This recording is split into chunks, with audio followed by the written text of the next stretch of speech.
Oy, te, balitaan ko inaya ka daw ni Oka mag-date. Ano, chika? Apple Pie, alam mo, nahahawa ka na pati kay Marites ng pagiging kismosa mo. Ay, te, hindi yun ganun. Nakakatuwa kaya kayong panoorin ni Oka. Ay, ano naman? Kasi ang huli kong balita kasi ate, parang may aaminin daw dapat sa'yo ni Oka. Kasi hindi natuloy. Ano yung aaminin niya sa'yo natin? May ideya ka ba? Bago ko manggulo yung Lola na yan. Oh! Flowers for you. Mukha parang masira. Ikaw talaga yung kadate ko. Nagsasabihin ako sa'yo. Ikaw! Peace out out mo! Hoy! Lord na, hanggang dito ba naman, ha? May nag-uusap dito mga tao, oh. Ano ba? Mahal kita! Mahal dito! Hindi!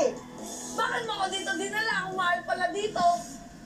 Alam mo naman si Oka, lahat ng bagay dinadaan niya sa biro, takot na takot magseryoso.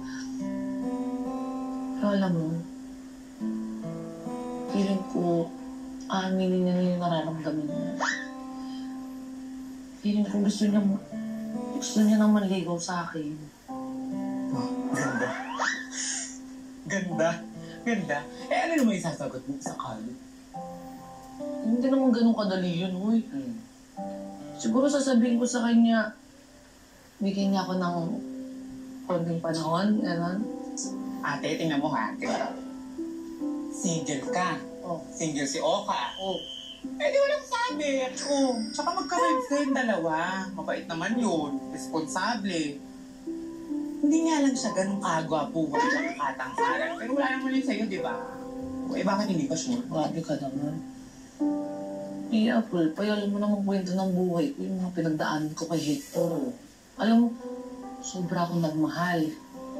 Sobra din naman ako nasaktan. Ayoko na maulit yun. Takot na ako. O sige, bigyan kita ng senaryo. Ganito. Yeah. What if maging shota ako si Oka? Oh. What if mag-away kami? Ang ending nun, hiwalayan. Ayoko mawala ng kaibigan na mag-away Oka. Ayoko talaga. What if? Oh, siya na talaga. Ikaw din, sige ka. Pag yan naganap ng iba, pinagpalit ka, tapos pagsisisihan mo sa huli, mahal ka.